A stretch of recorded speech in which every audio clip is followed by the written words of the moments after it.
사랑하는 겨자식교회 성도 여러분, 지난 한 주간 잘 지내셨습니까? 하나님의 말씀을 사모하여 예배의 자리에 나오신 여러분들을 주님의 이름으로 환영합니다. 오늘 저와 여러분이 함께 읽고 듣고 나눌 말씀은 사사기 9장 1절로 6절 말씀입니다. 사사기 9장 1절로 6절 말씀은 여러분이 가지고 계신 성경 구약편 376페이지 즈음에 나와 있습니다. 다 찾으신 줄로 알고 제가 하나님의 말씀을 봉독합니다. 여룻바알의 아들 아비멜렉이 세겜에 가서 그의 어머니의 형제에게 이르러 그들과 그의 외조부의 집에 온 가족에게 말하여 이르되 청하노니 너희는 세겜의 모든 사람들의 귀에 말하라. 여룻바알의 아들 70명이 다 너희를 다스림과 한 사람이 너희를 다스림이 어느 것이 너희에게 나으냐. 또 나는 너희와 고륙임을 기억하라 하니 그의 어머니의 형제들이 그를 위하여 이 모든 말을 세겜의 모든 사람들의 귀에 말하매 그들의 마음이 아비멜렉에게로 기울어서 이르기를 그는 우리 형제라 하고 바알브릿 신전에서 은 70개를 내어 그에게 주매 아비멜렉이 그것으로 방탕하고 경박한 사람들을 사서 자기를 따르게 하고 오브라에 있는 그의 아버지의 집에 가서 여룻바알의 아들 곧 자기 형제 70명을 한 바위 위에서 죽였을 때 다만 여룻바알의 막내 아들 요담은 스스로 숨었으므로 남으니라. 세겜의 모든 사람과 밀로 모든 족속이 모여서 세겜에 있는 상수리 나무 기둥 곁에서 아비멜렉을 왕으로 삼으니라. 아멘. 사랑하는 성도 여러분, 본문 9장 4절 하반부를 보시면 아비멜렉이 은 70개를 가지고 그의 형제들을 죽이고 왕위에 오르기 위해서 용병을 고용했음을 알 수 있습니다. 성도 여러분, 아비멜렉이 고용한 이들은 방탕하고 경박한 유로 묘사되어 있습니다. 성경 전체를 통해서 성경 기자가 이렇게 강한 표현으로 등장인물의 성격을 묘사하는 예는 매우 드뭅니다. 따라서 우리는 이들이 정의와 불의를 구별할 줄 모르는 무리들, 곧 돈만 주면 무엇이든지 하는 악한 자, 곧 무레배였음을 성경 기자가 강조하려고 한 것을 눈여겨보아야 합니다. 사랑하는 성도 여러분, 아비멜렉이 하려는 일은 어쩌면 정상적인 사람들로는 도저히 행동으로 옮기기 힘든 일입니다. 따라서 이런 일을 하기 위해서 아비멜렉은 선과 악에 대한 분별력이 없고 저돌적인 성격을 지닌 악한들을 동원한 것입니다. 오늘날에도 이런 자들을 우리는 손쉽게 찾아볼 수 있습니다. 그런데 문제는 이런 무리들을 정치인이나 종교 지도자들이 사용한다는 점입니다. 전당대회나 주주총회 등에 나타나는 깡패들, 그러나 더 큰 문제는 교회나 총회에도 이런 깡패들을 이용해서 자신이 원하는 대로 일을 처리하는 교회 지도자들이 심심치 않게 있다는 사실입니다. 성도 여러분, 아비멜렉은 왕이 되기 위해서 엄청난 범죄를 저질렀습니다. 자기 이복 형제 70명을 죽인 것이 바로 그것입니다. 본문 9장 5절 말씀은 아비멜렉이 오브라에 있는 그 아버지의 기드온의 집으로 가서 기드온의 아들이자 자기 형제 70사람을 한 바위 위에서 죽였다고 말합니다. 그런데 중요한 것은 기드온이 자기의 이복 형제를 죽인 이유가 그럴 만한 원한 관계가 있기 때문도 아니고 피치 못할 사정이 있어서가 아니라 오직 왕이 되기를 원하는 아비멜렉의 욕심에서 비롯됐다는 것입니다. 오늘날도 이런 일은 비일비재합니다. 이런 일이 소위 말하는 잘 나가는 사람들의 전유물이 아님을 저와 여러분은 분명히 기억해야 합니다.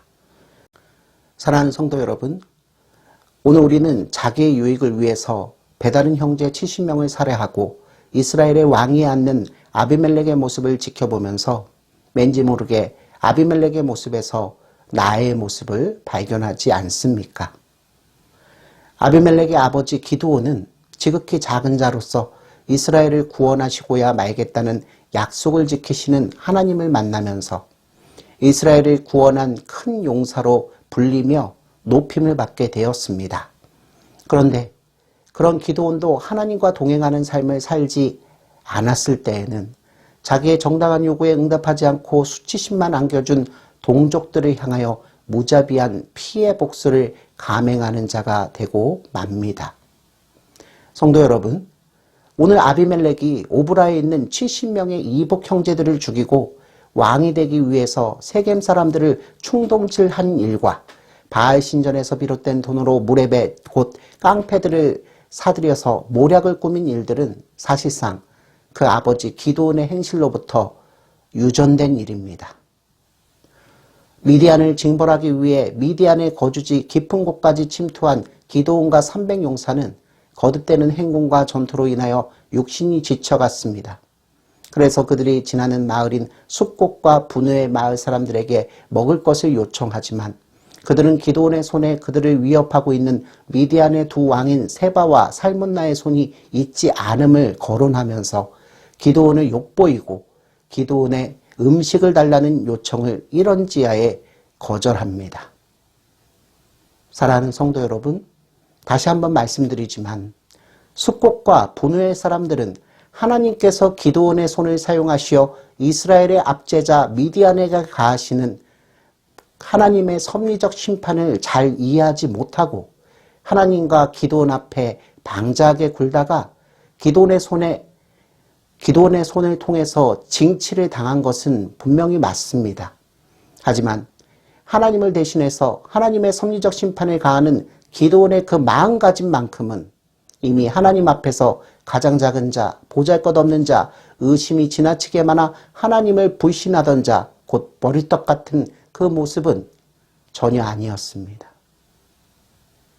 공교롭게도 성경은 기드온이 자기보다 힘이 센 에브라임 지파 사람들이 자기에게 준 모욕감은 잘 이겨냈음에도 불구하고 미디안의 끊임없는 침략으로 인해서 이스라엘과 미디안 사이에 끼어 누구의 편을 들어야 살 수 있는가를 따지기에 급급하여 미디안 왕을 사로잡은 확실한 물증이 없다면 기드온을 도울 수 없다는 말을 하며 모욕감을 안겨준 자기보다 약한 자인 숲곳과 분우의 사람들에 대해서는 자비가 전혀 없었음을 분명히 대비하고 있습니다.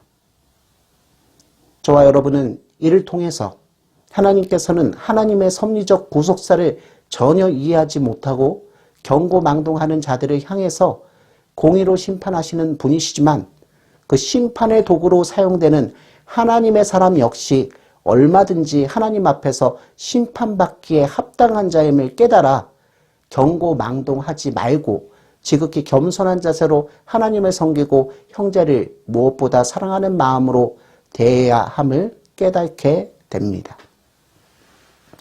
사랑하는 성도 여러분, 아비멜렉의 아버지 기드온은 숲곳과 분우의 사람들에게 하나님을 대신해서 징치하면서 보다 자비로운 모습으로 심판할 수도 있었습니다.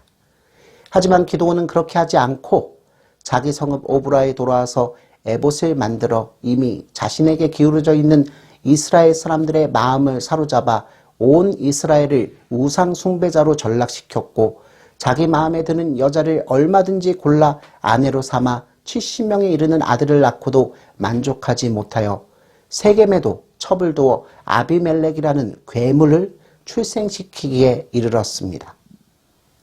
슬프게도 사사기 기자는 감정을 최대한 절제시킨 후에 기드온의 말년과 그의 죽음 이후에 있었던 이 일을 냉정하게 기록하고 있습니다. 그런데 성경 사이사이에 행간을 읽다 보면 우리는 사사기의 저자가 기드온이 그 형제 숲곳과 분우를 징치한 이 일과 그의 아들 아비멜렉이 왕이 되기 위해서 그의 이복 형제 70명을 죽인 이 사건 사이에 유사성이 있음을 고발하고 있음을 발견합니다. 사랑하는 성도 여러분, 저와 여러분은 저 기드온과 아비멜렉처럼 하나님의 거룩한 이름을 명분 삼아 사실은 자기 유익과 자기 만족과 자기 인생의 목적을 실현시키기 위해서 형제들을 겁박하고 호통을 치며 갖은 위해를 가하고 있지는 않습니까? 두렵고 떨리건대 성경은 그 아버지 기드온의 행실이 그 아들 아비멜렉에게 유전되었음을 분명히 말하고 있음에 우리는 주목해야 합니다. 여러분, 하나님께서 저와 여러분에게 허락하여 주신 우리 자녀들이 나의 이러한 모습을 보고 듣고 자라난다는 것이 얼마나 끔찍한 일입니까? 저와 여러분은 우리를 해하려 드는 자들에게 얼마든지 그대로 갚아주기를 원하는 본성을 지닌 죄인입니다. 그런데 이런 죄인인 저와 여러분들의 손에 의하여 아무 죄도 없이 가장 비참한 방식으로 십자가에 못 박혀 돌아가신 우리 구주 예수 그리스도께서는 십자가에 돌아가시는 그 순간까지 죄인인 저와 여러분을 용서하시고 용납하시며 하나님 앞에서 죽기까지 변호해 주신 분이 아니십니까? 아무쪼록 오늘 선포된 이 하나님의 말씀이 지금 내 주변에서도 끊임없이 나를 괴롭히는 형제와 원수들로 인해서 하나님께 원수 갚아주기를 눈물로 호소하는 분들에게 하나님께서 주시는 매우 특별한 가르침이 되기를 원합니다.